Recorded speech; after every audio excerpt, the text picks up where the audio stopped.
are coming out, it's exciting the molecules and electrons inside of the gases of those tubes, because those tubes have gases.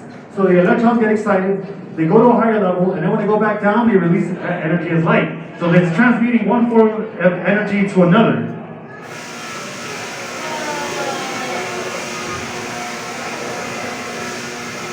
So you have the electric energy being transmuted into the light energy. Now, where in space would you find something like this? Well, there are a couple of examples. For example, there are emission nebulae. If you don't know what that is, that's okay. It's a place where stars are being born, basically.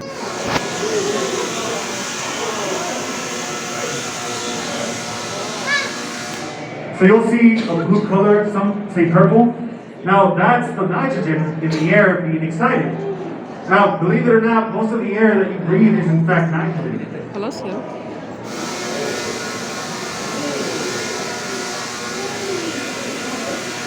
Now you will see a cage surrounding this device. Why is that there? Well, the electricity is harmless in a sense. The bolts of lightning aren't, but you being inside of the electric field, you'll be fine unless you have a pacemaker.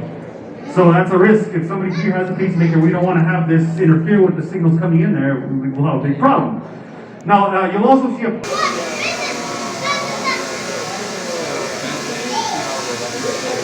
Now, another example in nature is the aurora.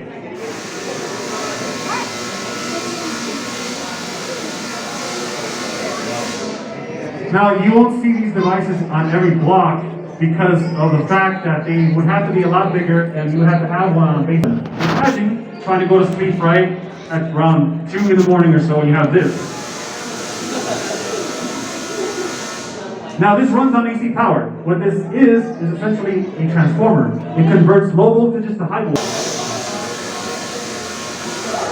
Now I'm only going to fire this up one last time because this does get overheated and it can catch on fire. So for safety purposes, I'm going to go ahead and leave it for questions. If anybody wants to come up to me individually, I'll be more than happy to talk about this.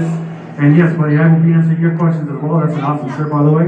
Now go ahead and get ready. I'm going to count down from 5, 4, 3, 2, and 1.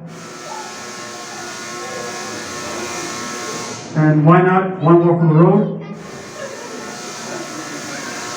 All right, that's it, folks. Thank you for your time, and have a great rest of your morning.